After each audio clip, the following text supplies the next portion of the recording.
to Victress FM, brought to you by Victress Entrepreneurs. Here's your host and single mum, entrepreneur and brain injury survivor, Michelle Williams. Hello and welcome back to another episode of Victress FM, where every week I'll be introducing you to inspiring women who have gone after their dreams and refused to give up even in the face of extreme adversity. We'll be diving into her victories and her defeats and discovering the lessons that she's learned along the way, all with the aim of inspiring you to step into your own unique power to create a business and life that you love.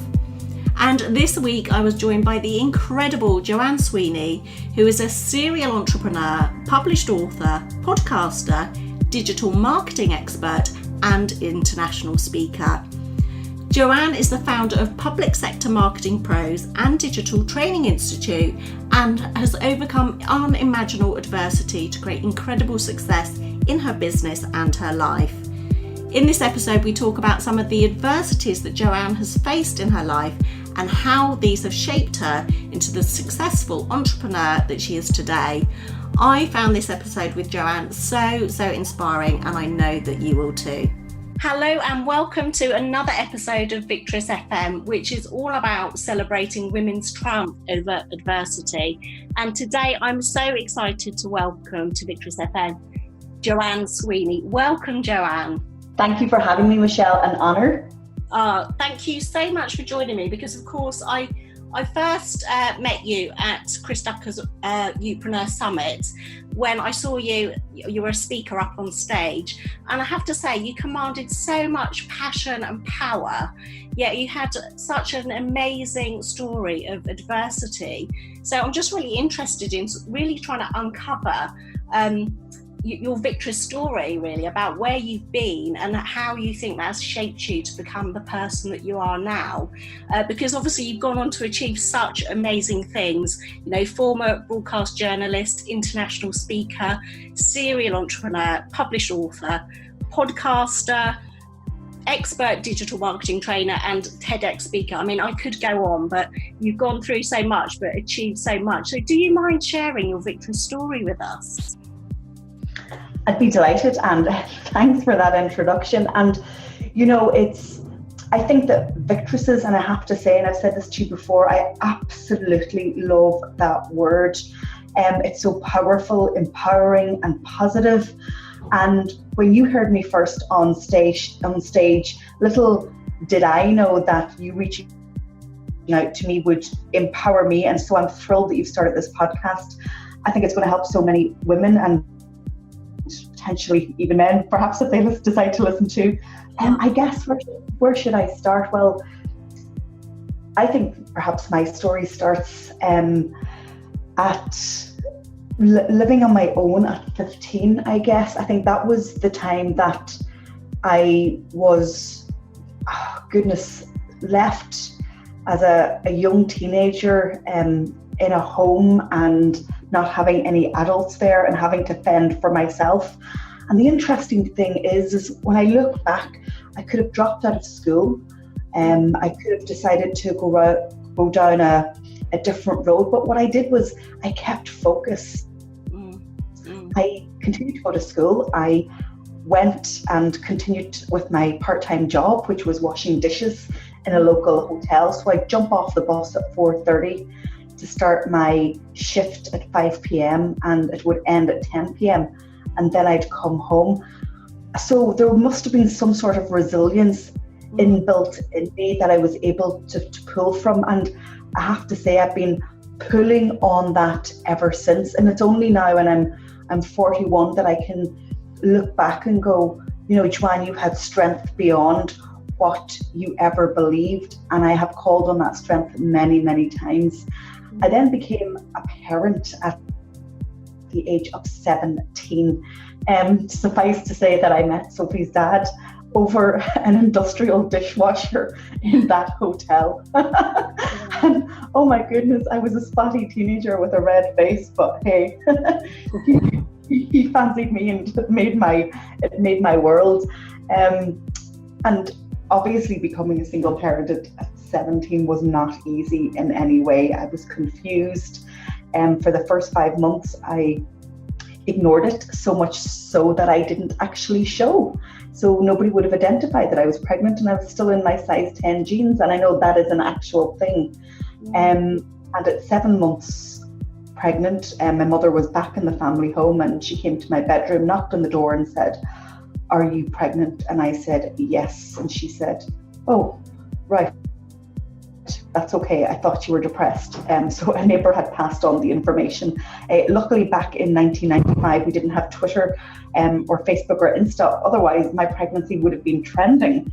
We just had local gossip, and I laugh, and I there's mirth, and I always try and do that. But again, that young child was not looked after, and I then found myself in a position where I was looking after the child. And I have to say, Sophie's now 23 years old, and it's actually only now that I'm discovering my inner child and realizing that I have a lot of maybe healing to do. But having Sophie was both challenging and completely life-changing. Unfortunately, when she was 5 months old, her dad was killed in a road traffic accident. We're actually coming up to his 23rd anniversary of his death. He was at a nightclub. I was there, and I went to get my coat, and I went out to the car, and there was 2 young lads in the car, and I said, "What are you doing?" And he says, "These guys have missed their bus. I'm going to give them a lift home." And like, I lived in rural Donegal then, so it was like 15-20 miles away from their home. It had started snowing that evening. I was training on the local beach with the senior football team because I played Gaelic football, and the snow continued to fall. So he said, "Jump in the car." And I said, "You know what, I'll just wait." I don't know to this day why I said I would, but I just knew that the universe or somebody had my back. And unfortunately, the 3 of them drove off, and 3 of them were killed that night. So I was left then with another huge gap, I guess, within 24 months of, my mother abandoning me, and then Henry dying. It was like, wow.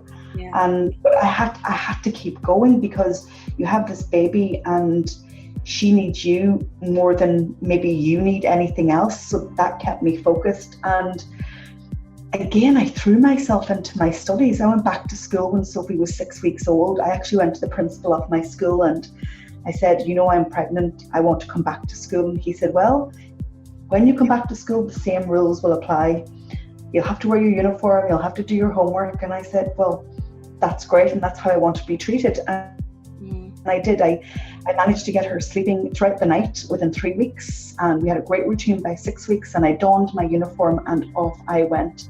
And I used to read Shakespeare to her, poetry to her, science, maths. They're the stories that Sophie got when she was a baby, because I was studying, and once I was talking in the bedroom, because I still lived at home, she thought I was talking to her, but in actual fact I was studying. And I also knew that I loved school and I was good at school, and I knew that that was a power that I had to change my life. And make no mistake, of everything and anything that I have done, educating myself and investing in myself has been the single biggest return on investment that I have ever done. Yeah, and I love in that. Some way. I was going to say as well, I watched your TED talks, which was really inspiring, and you talked about education being like a boomerang. Could you just explain that a little bit more as well? Yes, that's right. I describe education like a boomerang, in that when you throw away a boomerang, it comes back to you. And that's what education has done for me. It has just come back to me in riches in so many ways. My confidence, building up a professional network, a business, even the jobs that I was able to command at a very young age. At 24, I became CEO of a Chamber of Commerce and doubled my salary overnight, making sure that I could then provide for Sophie in a much better way.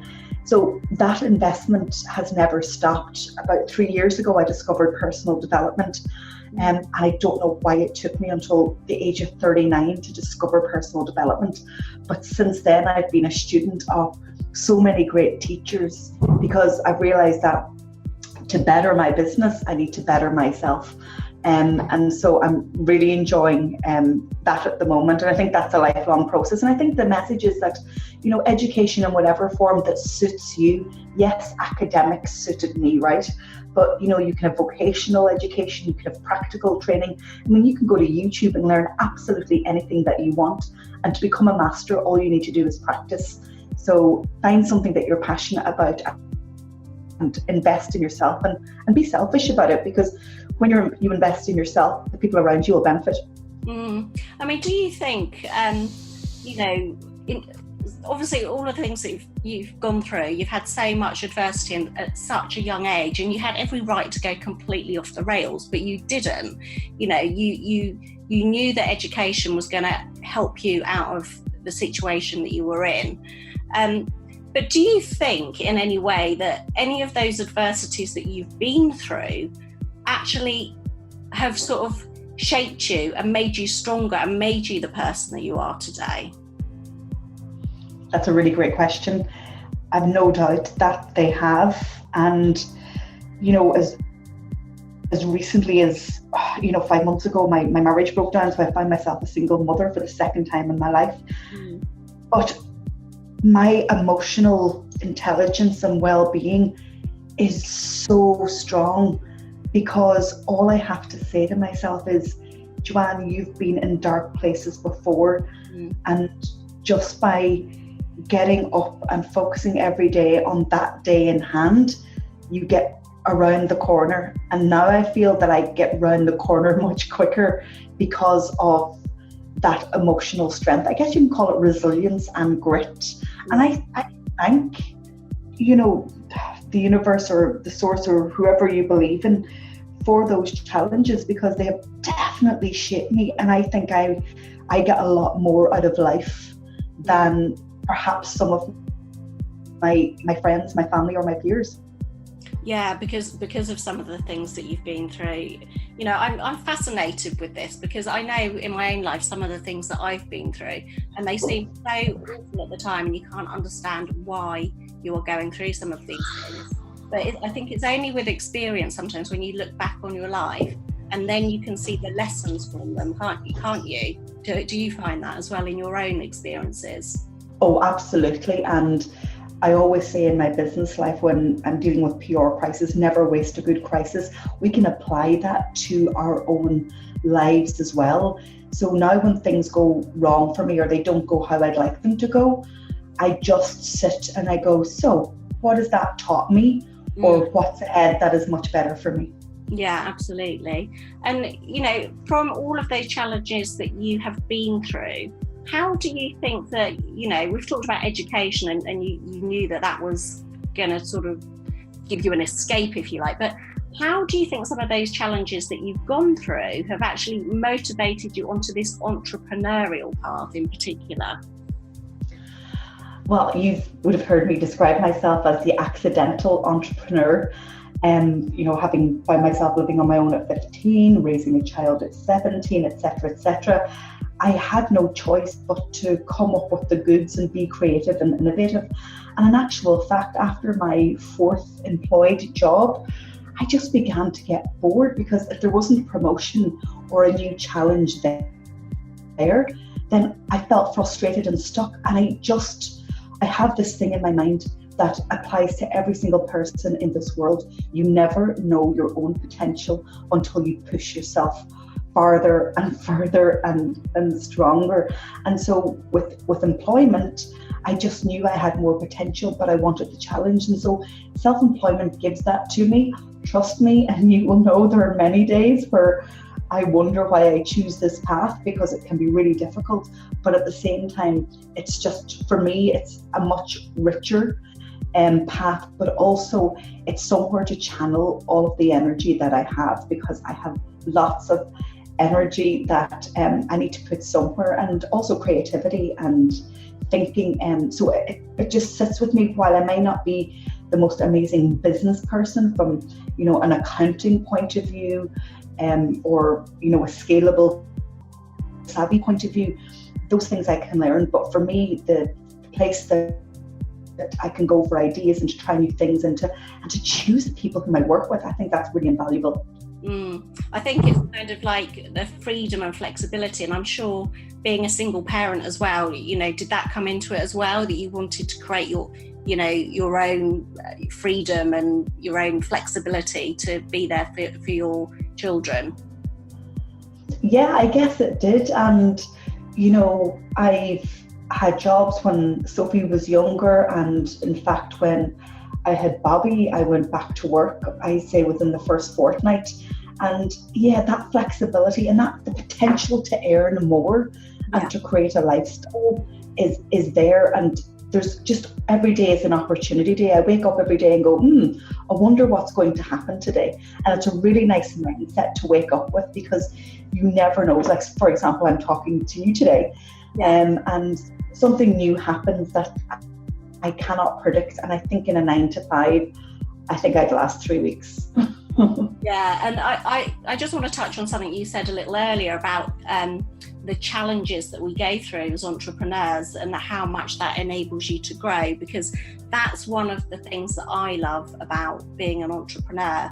It's not, I've talked about this before, it's not the pot of gold at the end. It's, of course, we all want to have the ability to earn more, but I think what I've gained, I've been in business for 17 years, is actually coming out of my comfort zone, learning new things and doing things that I actually, quite frankly, didn't think I was capable of. And I think that's how we kind of learn, evolve and grow as a person. Have you found that as well on your entrepreneurial journey?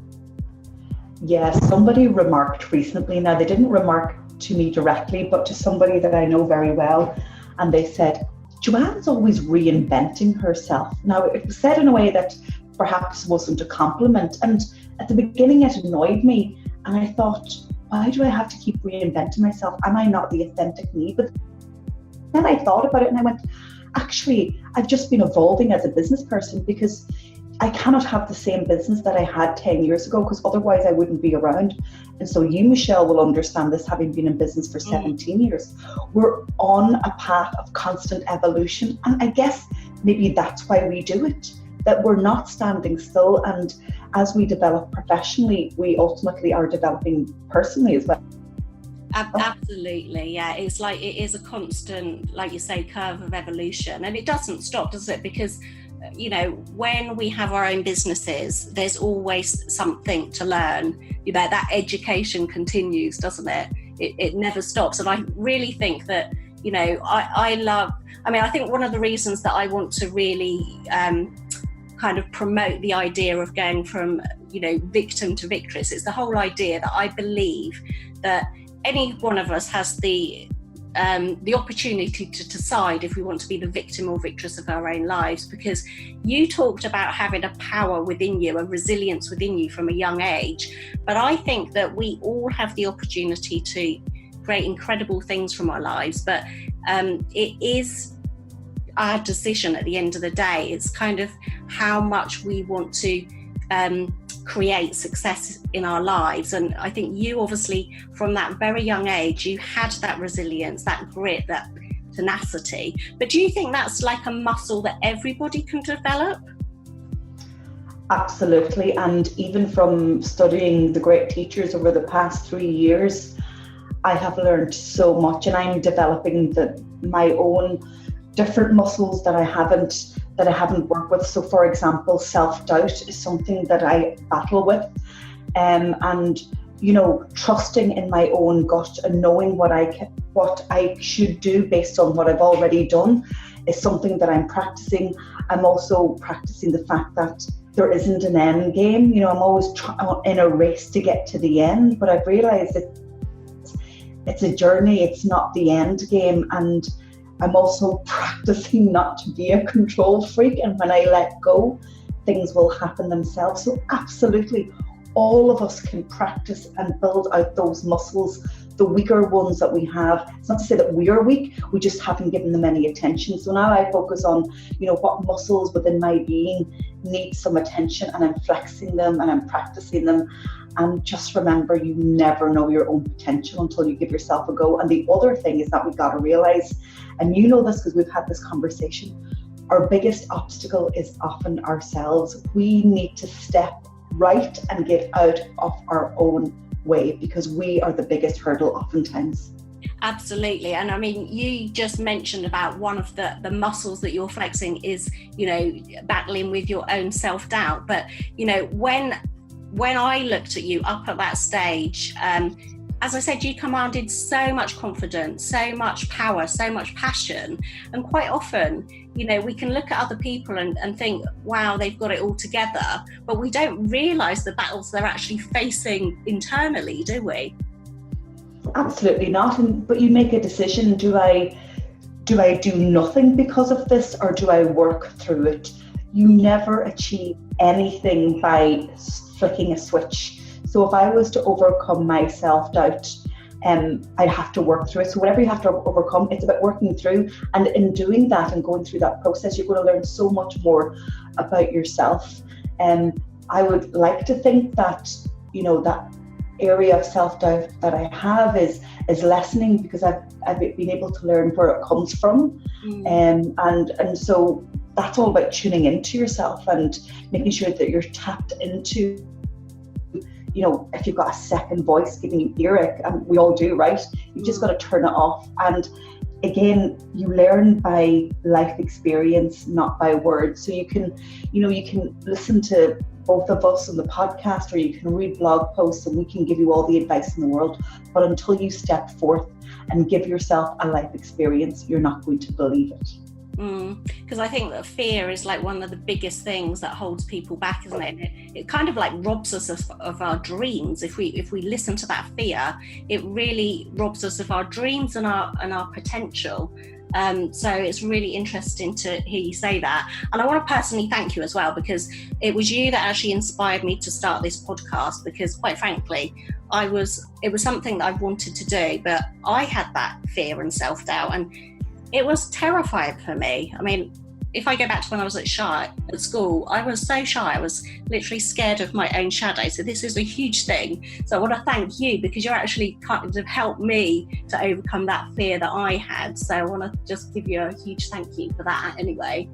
And I also just want to ask you, you know, we've talked about some of your adversities, but what do you consider to be your biggest triumphs in life? Ultimately, my children. Tony Robbins talks about your blueprint, and I always had a blueprint of unconditional love. And I think when you have children, you get that. And I think they've provided the fuel for me to build myself up and to be the drive. I've had businesses, and I've had events, and I've written books and all of that, but it's just for me every day that, you know, I wake up and, you know, Sophie's flown the nest now and Bobby's with me, but that I just feel so much gratitude to have my children, and to have been given the opportunity to be a mother, because not everybody is blessed with it, and to be a good mother. Mother's Day is coming up in March, and I'm brainwashing my 9-year-old, and I'm saying, Bobby, all I want for Mother's Day is a handmade card and a medal, because I truly believe I'm a brilliant mum. And I say it with such passion, but I'll have to give his big sister a nudge on that one. Well, I love that. And, you know, you to become a mum at such a young age anyway, because I think, you know, I've got 2 children, they're 21 and 17 now. And I think it's like the most challenging job that we could possibly have, because, you know, it's physically exhausting, it's emotionally exhausting, there's so many ups and downs, highs and lows and everything, but to combine that with running a business as well. But like you say, they have been your driver, so they've kind of, you know, given you that motivation, you know, to keep going. Is that correct? Did I understand that correctly? Yeah, absolutely. They're kind of like my inspiration. And I do believe it's because I had Sophie so young that I felt, you know, a certain need and hunger to give myself an education, so that she would see that the educational path was the right one for her. And what's beautiful is that when I graduated with my first degree, Sophie was at my graduation. And then a year and a half ago, I stood in the exact same room in the exact same university at her graduation. And that was just, apart from having the children, that was probably one of the proudest moments, because I knew I had instilled the belief that education was important, and never once did I have to ask her to study or to fight with her to go to school. And that's what I just wanted to give them, that the gift of education, and whatever money they make, let them make it. But I think that's something that you carry so easily in your life.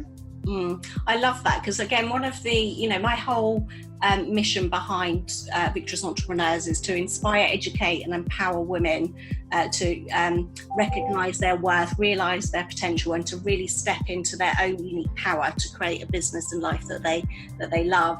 And I have this idea that I worry that there's not enough positive female role models for our younger generation of daughters, and I would love it if I could, when I'm no longer here, when I pass this world, that I've left a legacy of women that believe in themselves and that they can actually step up to be the positive role models. And what you've done, I think from a young age, you sound to be an amazing role model for your children, which I think is the best thing that we can do for our children.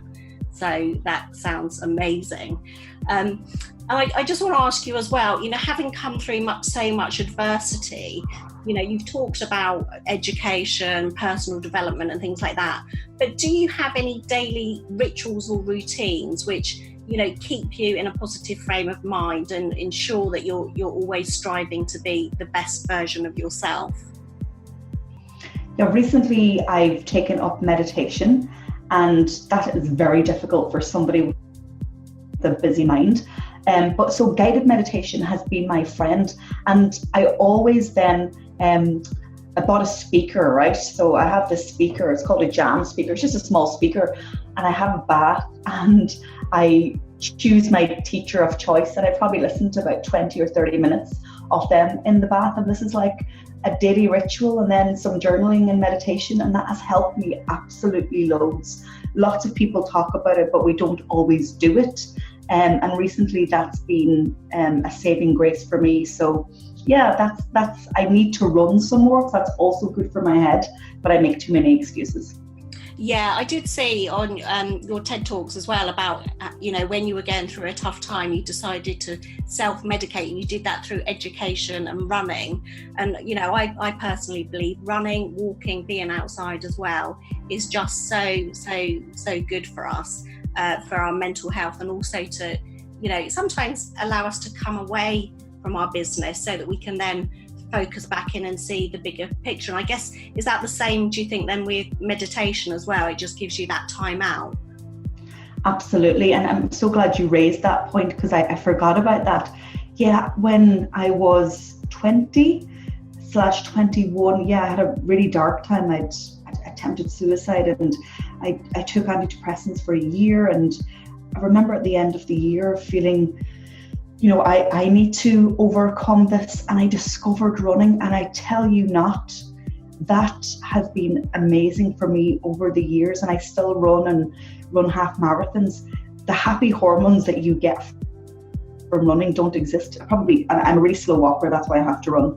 But being outdoors, that's how I self-medicated, and thankfully I've been able to manage my emotions that way too. But you've got to get out of your own head and just find something that will help you soothe and heal and give you new perspective, because that second voice can be really, really dangerous. Yeah, and I would second that on the running, because I know, I've kind of dealt with, during my life, I've dealt with sort of 2 pregnancy losses, sex discrimination tribunal, divorce, single motherhood. And I know when I was going through my marriage breakup, it kind of it was a really dark moment. And I remember going to the doctors, and he was going to prescribe antidepressants to me.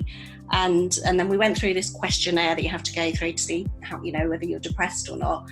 And then all of a sudden, I think one of the questions was, what do you not enjoy doing, things that you used to enjoy doing? And I said, well, I don't know, because I don't get time to do any of the things that I enjoy doing. And he said, well, what do you enjoy doing? I said, well, I used to enjoy running. He said, okay, just go home, get your running things on, go for a run. And do you know what? That running has got me through so many things, and you're absolutely right, that happy hormone is amazing, and I think they really should prescribe that in doctor's surgeries, perhaps rather than the antidepressants is what I think. So it's interesting that you said that.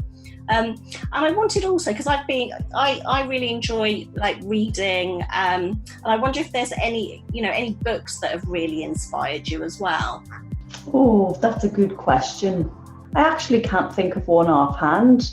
I'm more of a podcast person, audio, because my first job was in radio. I tend to go towards YouTube channels and podcasts. So let me recommend some of what I listen to. So Dr. Wayne Dyer, he talks about the shift, and that's very powerful. So I went through a period listening to him. Abraham Hicks is also excellent. And aligning with your higher self. And then in terms of podcasts, Sarah Prout is actually very good, and that's Prout. So I'm always looking for something that I can absorb when I'm either in the car traveling or just relaxing, and it doesn't feel like work. So that's currently how I'm consuming content. Yeah, I think it's so powerful, isn't it, to listen to either to read or to listen to things that make you put you in that positive frame of mind and make you feel uplifted. And I love Wayne Dyer too. And in fact, me and a good friend were watching The Shift on Saturday night, actually.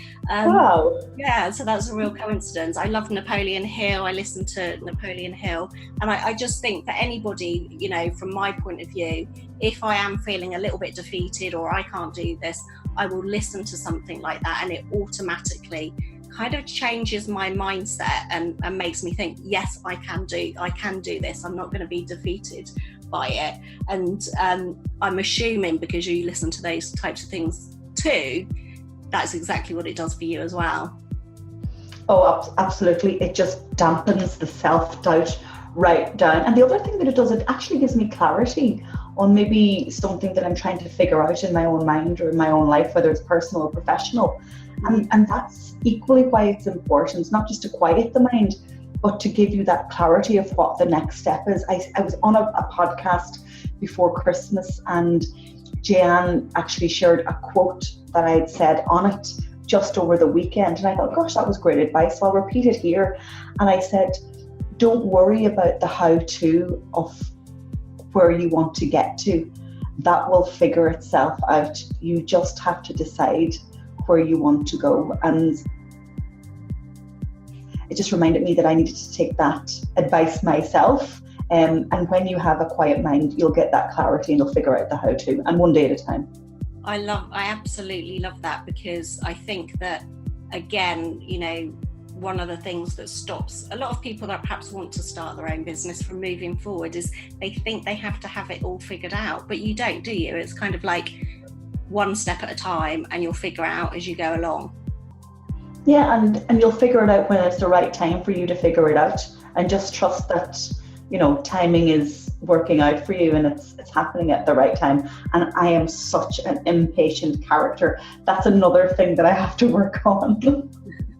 I think as entrepreneurs, I'm the same as well, because you have an idea or a goal and you kind of want to get it done straight away. So I'll hold my hands up to that one too. I just wanted to ask you as well, Joanne, in light of everything that you have been through, if you could go back in time and give your younger self a really good piece of advice, what would that be?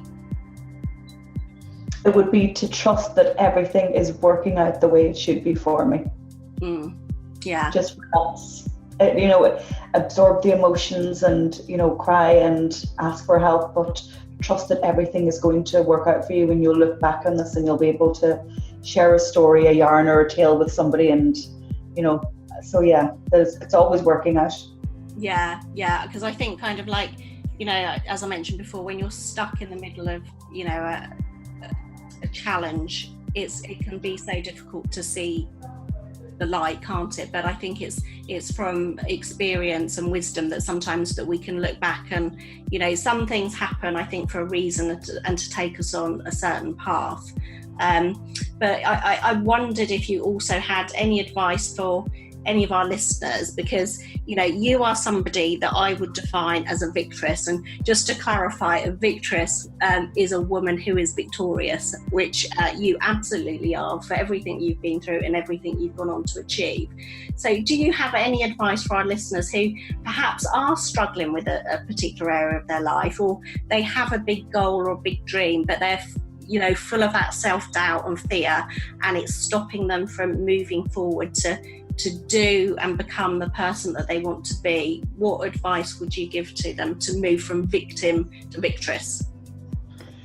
I think it's really important to write down what you really feel, because when we just think, the thoughts of self-doubt can sometimes be louder than what we really feel. So get a pen and paper and get a notebook and write down what your vision is, what's driving and motivating you to do it, and everything that you bring to that party. It's so important to remind ourselves of all the good things that we have, our good competencies, traits, skills, etc., etc. And I think just keep journaling that positive journey and what you're bringing to it will really, really help, because when you're in a place of challenge and darkness, it can be very difficult to find some positivity. And then just to support you on that, find a teacher online and podcast or a book or a YouTube channel that you identify with, and use that as your daily meditation or your resource to reinforce what you already know, and that'll help you with clarity. Yeah, I think I've spoken to sort of other people, and again, the same things are coming out, about journaling, the power of journaling and meditation as well. So it's really interesting that you're saying these things, because, like, for instance, meditation, I think you mentioned that you found that difficult initially as a busy person or a busy mind, which is the same for me. But I'm just starting with meditation. And again, I haven't really done journaling. I've only recently started it, but it's so powerful, isn't it, to actually write down your feelings, your thoughts, or if you're questioning something, it actually helps to bring the truth to light. Because sometimes, particularly with self-doubt, you kind of tell yourself stories, don't you? But then when you actually write them down and you question whether these things are actually real or not, is that actually happened to you when you've been journaling as well? Absolutely. And the other thing to say is that you have to change that story. If the story is a negative one, the power is within you to change it. You can change it immediately. It's like flicking a switch. You can turn that negative story into a positive one. And remember, that's just a voice of doubt, and that has nothing to do with the real, authentic you. Absolutely nothing. So by journaling and expressing your feelings, you are going to become more aligned with the real self. And there's a book called The Artist's Way, and I'm reading it at the moment. And she talks about morning pages. So the morning pages are just 3 pages of just randomness that you write down, like a brain dump, and it sets you up for the day. And I thought, oh, is this going to work? And it is quite remarkable. And then the second thing that she says is that you have to have the artist's date, which is great for a single woman, because it's basically a date with yourself for 2 hours in a week. So there you go. Where you're just kind to yourself and just treat yourself, and it's just 2 hours just with you and nothing else going on. And that's amazing, I think, because I don't think any of us give ourselves enough time, particularly if we're mums, single mums and entrepreneurs. I think that sounds like amazing advice, definitely. Well, I think we need to kind of like bring this interview to an end, but I want to really thank you, because I found it like really inspiring to listen to your story and to realise that we all do have the power to decide whether we want to be the victim or victress of our own lives. And you have proven that to all of us, from all the adversity that you've gone through to what you have now achieved in life is certainly inspiring to me. And I know it will be really inspiring to all of our listeners. So I want to really thank you for joining us, and also to ask you, if any of our listeners want to find out more about you, how can they do that? Well, you'll hear my personal ramblings on Twitter, and follow me, JSB Tweets Digital, or follow me on Instagram, and it's JSB Grams digital. And Michelle, I just want to thank you for serving all the Victresses that you are now going to be creating by letting them know that they can be a Victress, and they probably are one. So you're uncovering hopefully a global community of very strong and powerful women, and I have no doubt that your legacy will be that. So well done for getting out of your own way, and keep up the good work. Thank you so much. Well, I really need to thank you again for inspiring me to start this podcast. And as you know, I'm also in the middle of writing the book, Finding Your Victress Within, all about the fact that I believe that we all have a unique power within us. And I'm calling her, everyone's got a Victress, basically, a Victress within. And you have inspired me also to start writing that book. So thank you so much, Joanne. And I look forward to continuing listening to this podcast. Oh, thank you so much, Joanne. I really appreciate that. And also to you, our wonderful Victress FM listeners, I hope that you've enjoyed this interview as much as I have. Please don't forget, if you want to find out more about Joanne, please either check out the show notes or head over to victressentrepreneurs.com, where all of our amazing podcast guests are featured on our website. Please also don't forget to subscribe to Victress FM on iTunes or Stitcher to make sure that you don't miss out on another inspiring episode. But until next week, stay victorious. You're listening to Victress FM. Victress Entrepreneurs, for women who are victorious in business and in life.